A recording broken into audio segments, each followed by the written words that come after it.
week of dog rescue. That's right, Spider, because on Tuesday, we had with us the CEO and president of Pet Orphans of Southern California, where Spider was adopted, where I met him on a film set. There you go.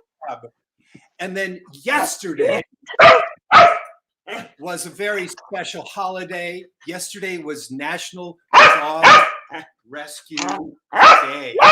I got to get you started here, buddy. All right, I'm going to bring the rest of the team in right now so they could talk a little bit about rescue as well. I'll get Spider going on his busy box. Just a second here. If you've watched the show before, you know that one of the ways that we keep Spider occupied is with this whole big box.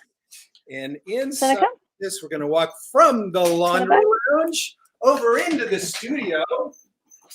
And little by little, I'm making it harder and harder for Spider to get the treats out. At first, I wrapped them loosely. Now they're wrapped tightly, but he's mastered that. So now I put these blocks on top of the box, make it even harder for him to get it. Might take him a second longer. So we'll check back in with Spider to see how he's doing there. Okay. Back into the laundry lounge, and let's bring in the rest of the team here. Yeah, hello, Robbie. Hello, Geraldine. Happy Thursday to you guys. Hello. Hi, happy Thursday. Yes. So, as you know, this theme this week has a big theme. It's about rescue this week. Yep. And I know how important rescue is to each of us. Is there something you want to share with the folks? And folks, we would love for you to share your rescue stories as well, or anybody you'd love to give a shout out to. Well, I'm going to do some shameless self-promotion. I love that. You know that yesterday on my Catversations from the Cat Box, yes, I had Stacy LeBaron, who is the founder of the online kitten conference. Yeah. And it's all about rescues and shelters, and she does a lot, and she's always done a lot with rescues and shelters. Bravo. So I talked to her yesterday, all cat centric. So there's my shout out. Every Wednesday, folks, Robbie does the show on our sister page, Crimeless Cat, which is also shown here at Positively Woof, because so many of us also do love cats. Mm-hmm. And so check out Robbie's show every Wednesday, from the Cat Box. From the Cat Box. And I love the name Crimeless Cat because it's such an oxymoron, right? It really is. Yeah. Sorry. So. And if you've met Ickis, you know. Innocent, right. Right. They look innocent, but there is no shame in their cat game now, is there? No. And I love that.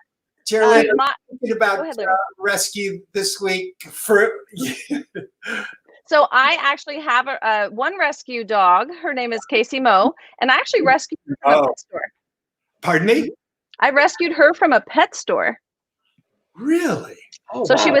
she was sick, and she was in the back of the pet store, and it wasn't very far from my house. And I was there with my stepson picking up a hamster because his hamster had passed away, and it was Christmas time. So what was I thinking? There are no hamsters left around Christmas time, right?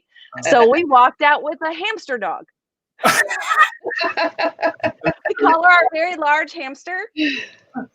But she was train him to run in the wheel. But the point to mention about this is that, when we rescued her, she was the type of dog that has a really hard time being in a pet store. And this same breed has a really hard time being in a rescue. She's half border collie, half mini Aussie mix. So she was very tenacious and hardy, but she was also very emotional and skittish and paid attention to every single thing that happened around her. So bringing her home with her severe separation anxiety was thank goodness I was so versed in separation anxiety. So this is going to be a big topic today with our guest, because rescues, there's just certain breeds that don't do well there. And there's also being mindful of how to bring those breeds home with you and not have them end up in a shelter or back in a shelter. Well, So, like yours. yes. Or like Spider, Yes. as you guys know, and those of you who've watched the show before, part of what I really believe is dog tricks save lives. That inside every dog, every homeless dog, every dog is this undiscovered star, and it's our blessing, Duty. and burden and duty to Duty. There you go. Yeah. Well, this is really great. I am so excited. Oh, we've already got some sharing going on here. Well, hello. It's my good friend Tina Lurie from the Washington, D.C. area. Well, hello to you. Such a good memory, Larry. Great. Pardon me? You have such a good memory for people and where they're from. Well, Tina and I have known each other. Tina, I don't want to say how old we are. We were in film school together, right? In Syracuse. Yeah. So wow. It's been a couple of years. Couple of years. Yeah. And hello. Wonderful. Dorian. Yeah. Thank you for joining us, and hi to you. And Pia, Denmark. What time is it in Denmark? It's your bedtime, Pia. Or like me. Great to have you with us from Denmark, Pia. Nice. And we got Marie. Hi, Ollie Duggies out there. Indeed. Well said. Like that. All right. Continuing on this theme of dog rescue, animal rescue. I'm wearing my Kansas City blue. And Larry, we can't hear you. We can't hear you. No, Cutting in and out. Yeah, because I'm hearing an engine somewhere, and maybe it's cutting out my mic, but it's not in my neighborhood. Can you hear me? Weird. Can you hear me now? Yes. Good. We're back. Okay. Perfect. So this is one of the superstars of the country in animal rescue. Teresa Johnson is president and CEO of the KC Pet Project. Good friend of yours, Geraldine, in KC, Missouri, and KC, Kansas City. And she also takes on the title not only of president and CEO, but Teresa Johnson is also the Chief Life-Saving Officer. I love that title. Now, before that, Teresa was an executive in the financial industry with JP Morgan Chase. She's a real light to the world and really is a game changer. So I can't wait to introduce you guys. And without further ado, let's bring in Teresa Johnson. Welcome to Dog Hugs, Teresa. Hi, guys. So great to see you. Yeah. Thank you. Now, we were talking about an amazing story that just happened at your beautiful facility there in Kansas City. And this adoption just happened. I would love for you to tell the story of Jack. Yeah, so if you saw on our Facebook page yesterday, we had a wonderful adoption. A puppy, a 4-month-old puppy by the name of Jack, came into our facility in March, and he had a very unusual medical condition. We couldn't figure out what was going on with him. He continued to injure himself, and he had skin like paper. And he would run into a stick and he would have an injury, and he would bump into a chair and he would have an injury, and we couldn't figure out what was going on. And he was a puppy that we sent to a foster home, and the foster was so wonderful. She realized that he had this medical condition, and so he wore little doggy pajamas and little doggy jumpsuits all the time to protect his skin. Well, skin from getting ripped. Yes. So we realized that he had what's called Ehlers-Danlos syndrome, Danlos syndrome, and knew that he needed a very special home. And believe it or not, yesterday, we got Jack his very special home with a family who also has that very same medical condition themselves. And so they know exactly what this puppy needs and will give him the very best life he could ever have. It was a great story. Yes, I love that. I'm going to share with you guys right now a wonderful picture. Here we go.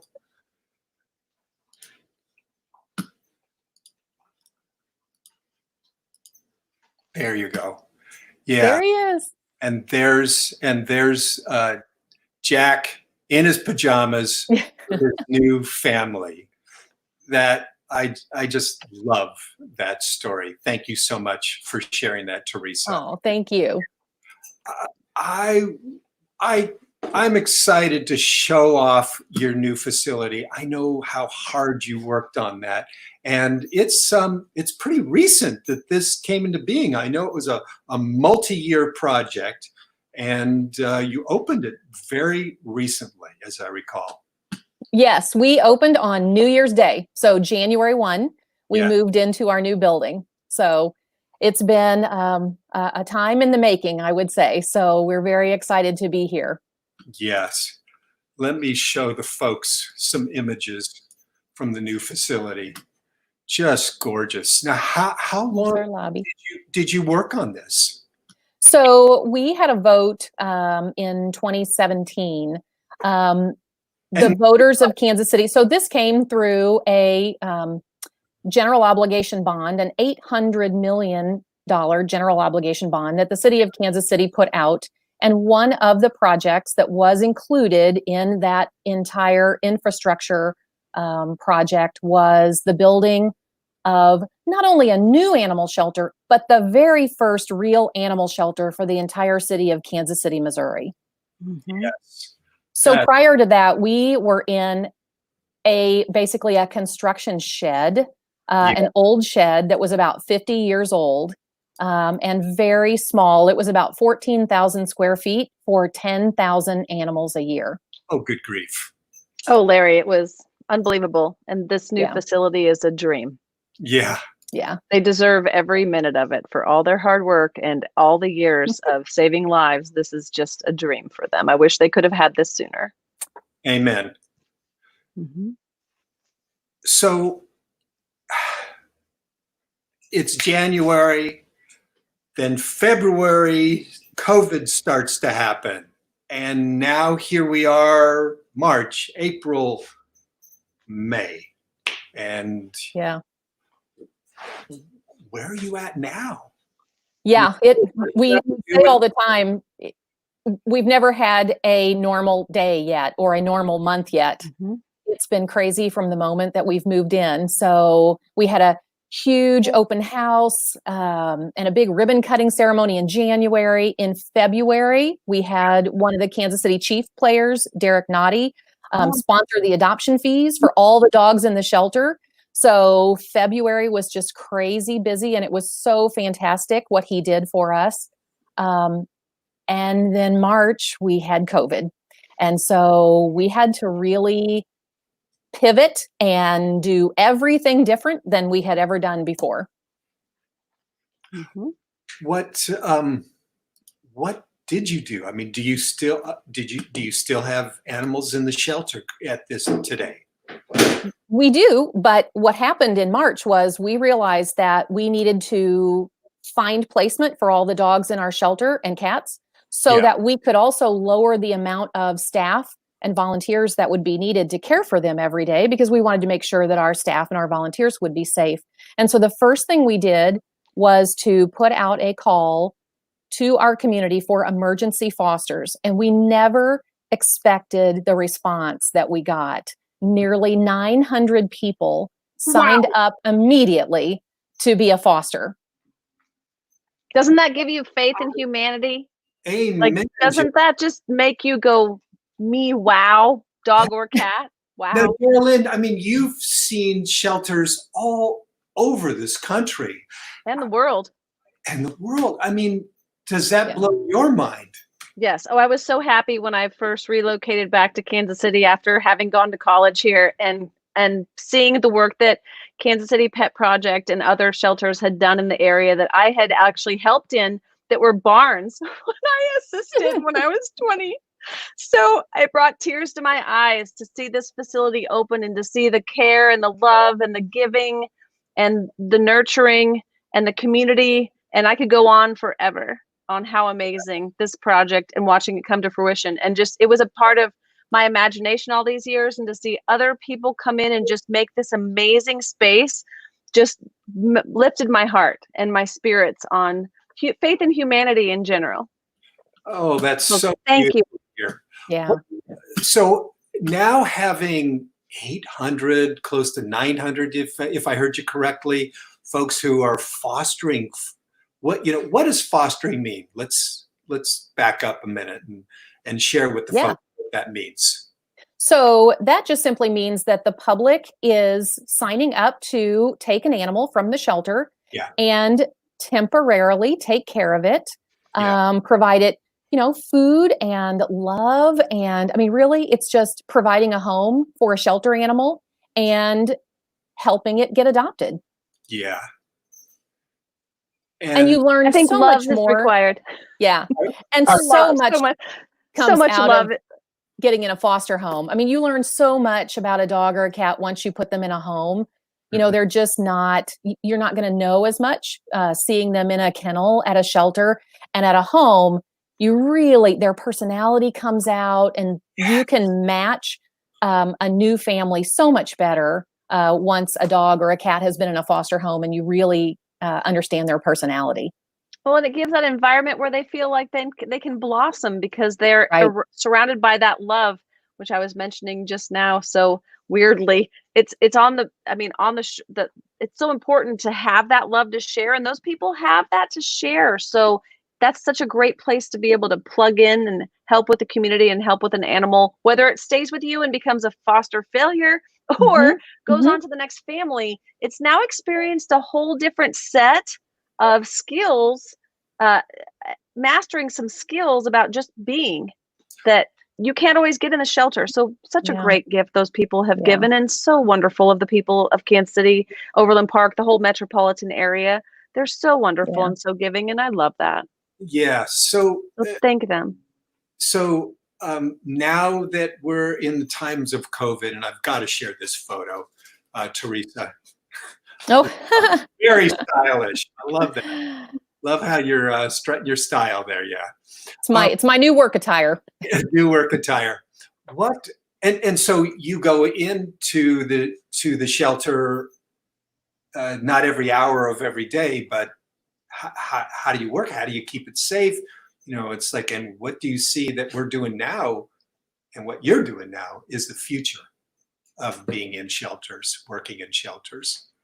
Yeah. So being from shelters. What we've realized is the very best thing for an animal shelter is a caring community, is to be able to put animals in foster.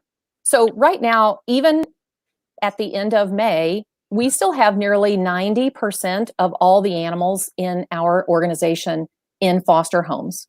Interesting. 90% in foster. Yes, which is absolutely amazing. I'm doing some quick math, and that's what, 800? That's a lot. Yeah, it's a big number. It's a lot. Yeah. Wow.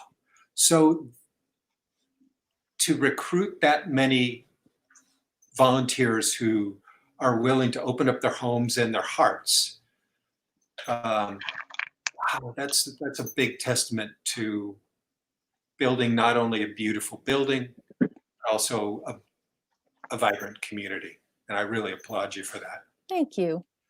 What do you see that impacting how rescue organizations and shelters work as we tail out of COVID or evolve into the what's next?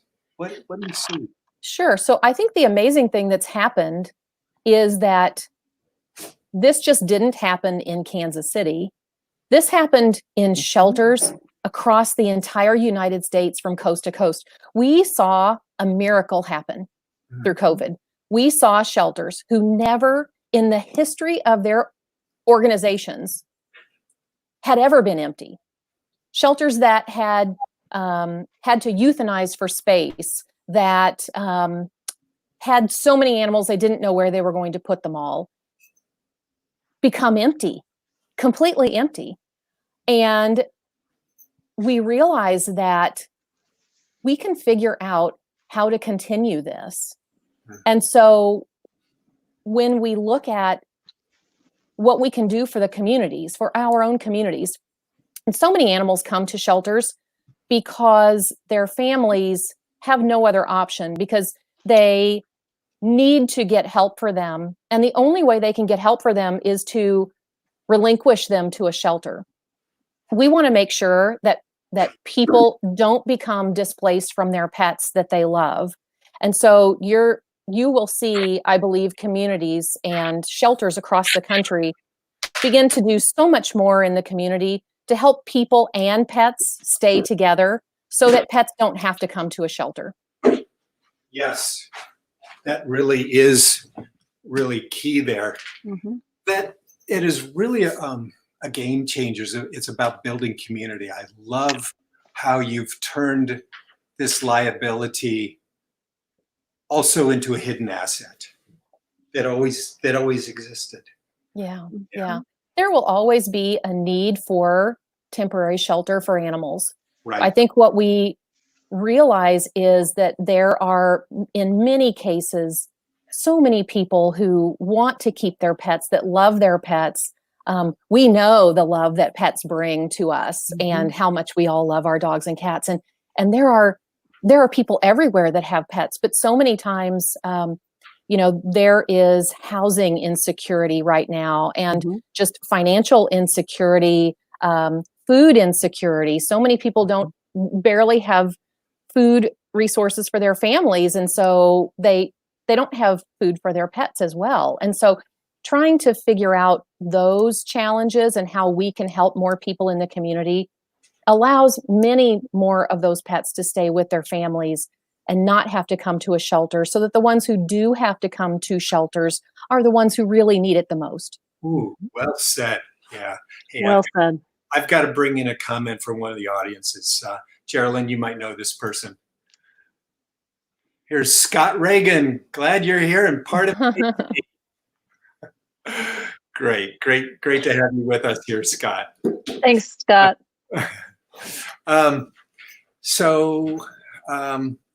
Teresa is such a huge asset to Kansas City. Thank you. And to pets, to animals, pets. It's just we're blessed to have her. We have a huge team leadership. here. Believe me, we have some amazing people here that give all their time and talent to helping to save animals. So absolutely, folks who foster animals in their homes are volunteers. Yes. You have hundreds of volunteers who are fostering. Yes. How big of a staff do you have to be able to work with so many people fostering and adopting out how many thousand animals a year? 10,000, more than 10,000. Yeah. It's kind of a big number. Yeah, it's a lot. Yeah. Yeah, we have a pretty good sized staff, but it takes a village. And so even with the staff that we have close to 2,000 volunteers in our ranks as well that do things for us. It takes our entire community to help us do the things that we do. Every animal that comes in, and the puppy Jack is a good example. In many shelters, that puppy would have had less chance because it had a challenging medical condition. We look at every animal that comes in as unique, and that each one should be given a chance to find a loving home. And so many of them have challenges when they come in, like Jack. And so I'm just blessed that we have an entire community, staff, volunteers, supporters that help us do what we do. And we are an open admission municipal shelter. So we do have to take in all the animals that are brought to us. We can't choose what animals come in and which ones don't. But it's really amazing. We have a save rate of more than 95% of every of all the animals that come in are saved and are able to move on to the next step in their lives. That is really beautiful. Yeah, at this point in the show, typically, Teresa, what we ask for is a shelter shout out. Is there a shelter you'd love to go to? I wonder. Let's see. I think my favorite would be Casey Pet Project. Good choice. Great choice. Yeah. Yeah. And then also, this show is about blessing and gratitude, especially in these times. Is there somebody in your life or in the world who you want to give a special blessing or gratitude for today? I would say I am most grateful for all of our fosters. We could not do what we have done and will continue to do without our foster homes. And so people who have busy lives and families, their children, and they're trying to teach their children from home, and they've got sports and work and all the things, and they have still made a place in their home for a homeless pet. And we could not save the lives that we save without our foster homes. And certainly we're grateful for adopters, because you got to adopt from a shelter. That's how we save lives. But being able to have space and time and resources to care for so many homeless animals, we could not do it without our fosters. Fostering is the future. That's a tagline. Powerful. Yeah. Well, Teresa Johnson, thank you so much for being with us today on HUGS, and bless you for all the great work that you're doing and thank you in the entire community. Thank you so much. I appreciate it. All right. Thank you, Teresa. Yes. Yeah. Isn't that powerful? Yeah, she is powerful. Yeah. Well, we've gotten some wonderful comments coming in, and we showed Scott here. Yes, Scott, it's good for me to be in your city as well. So I'll take that as well. And oh, you've got a big fan here, Carolyn. Hi, Joan. Oh, how sweet.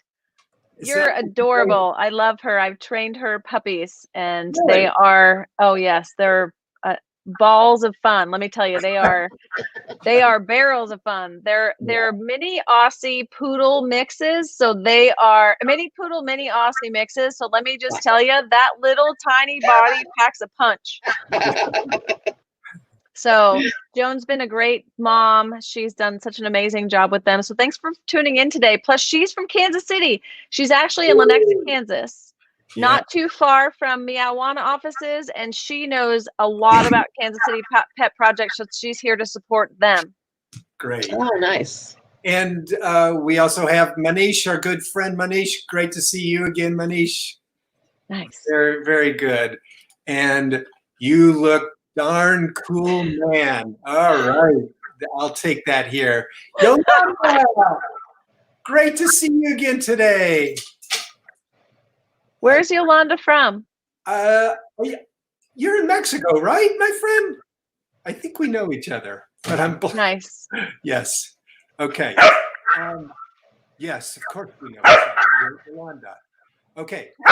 So, because I was in Mexico City earlier this year, had a wonderful conference there, and then came from that conference, and a few days later, we were locked down here in Los Angeles. Right.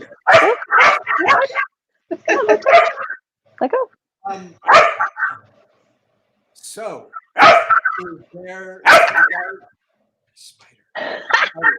spider? His whole box. Let me show you what's going on. The unveiling. Oh my gosh. Nice. What a mess. I love it. Yeah, exactly. Isn't this a great time when your dog can make a mess and you're happy about it? All right. So I'll jump in with a little gratitude. Oh, that's I'm just going to say that I have to, first of all, I went to college in Kansas City. I graduated in 1992. Ooh, I just gave my age away. And I moved away and then moved back 20 years later. And I have to say that Kansas City doesn't skip a beat. They are a community that takes care of themselves, takes care of each other, takes care of their animals. And probably most importantly, they're just so caring and giving. They have great mentors, great leadership here. It really makes a difference in your community when you have those things, especially when it comes to animal welfare. Because after all, we're all animals, and how we treat each other is the way we're going to treat animals, whether they're a stray or a purebred. It makes no difference. So that's where I feel Kansas City has such a great heart. And I'm so grateful to have had spent some time in my career and be back again in the great city of Kansas City. And I'm wearing Royals blue today, supporting them because, you know, their seasons are kind of all in shambles right now. And obviously Robbie with her big Blue Jays fan. Blue Jays yesterday. Yes. So I'm so happy to have such great mentors. And one of them just chimed in, Gail Price Krieger. I'll tell you more about her later, but she is one of the reasons why I am where I am today. And one of the reasons why Teresa has that great opportunity to do what she does today. She's one of Kansas City's greatest mentors. And I hope everybody gets a chance to spend, even if it's 5 minutes or coffee with her or a text message or one of her parties, or even just looking at some of the work she's done and reading about all the accomplishments that she has. And she doesn't want to take any credit for them. She literally just wants to keep doing. And I'm proud of her for that. And just like I said about Lily the other day, just keep going, keep swimming. I know things are crazy right now, but I just absolutely keep going. Keep on strong. That's beautiful. I got a little distracted there, Geraldine. And so have you expressed the gratitude, the hug today? Yes, that was my gratitude. And there's my big hug. Yes, and you're fine. I got you covered. I got your tail, Larry. We're good. Oh, yeah. And Vera says, good. She needed that hug. So thank you. There's another one. Right. I know it's hard to get your hands in the right place in front of the camera. There we go. And that was like I'm choking someone. Yes. Robbie, we're going to go back over in the laundry lounge. Touch both. Send us it. Robbie, who you got today? Well, I don't know any of the 900 people that stepped up to foster all those dogs, but oh my gosh, I am just grateful for the community that you guys have out there, because I can't even imagine that amount of people and just those pets being in those homes, during all this time, and the fact that the shelters are, right there doing that work, because I can't even imagine being in a shelter. I would not have a house big enough that I would not have to bring them all home. Agreed. Such amazing work that people, that are at shelters and the people that foster, that they do and they give of themselves. So I'm grateful for the community at large. Beautifully said. Yeah. Beautifully said. So true. Continuing the theme, my gratitude is also to all folks who foster, who give of their home and their heart, their resources, their time to save a life, and knowing that the way it works in my life is when I serve, I get much, if not more, than who I'm serving. So I always get more back. I always get more. And I don't even look for it. You just do, and then all these things show up, and you go, "Oh, it's such a neat thing." Yes. Yeah. Well, so we'll practice more of that. Yes. Let's get Spider in here to wrap this up. Hey, buddy. Oh, come sit. Come on up. And touch both. Senna's being shy today. Learning that quickly. Yeah, he doesn't feel so good today. He's fine. He just had a rough couple of days, so with his tummy. So I'll give him a break today. Come here, buddy. There we go. Come on, Spider. Now we can wrap. He loves his hugs. He loves his hugs. He does. The other end of the hug. Yeah. He's so cute. Really love doing this show with you, for you, and love how you engage in the chat here. We'll see you again tomorrow. We have on the Parandis. Yay! Yay! Chris and Sue Parandis, who are going to show us rock diving. That is so cool. It's jumping off into a pool. And they have some amazing dogs who go to the National Dog Diving Championships. And they're also going to show one of their new dogs who's just learning how to get in. Oh, wow. Nice. So again, thank you guys for joining. And we look forward to seeing you again tomorrow. Big hug, y'all. Bye. Bye. Bye. All right.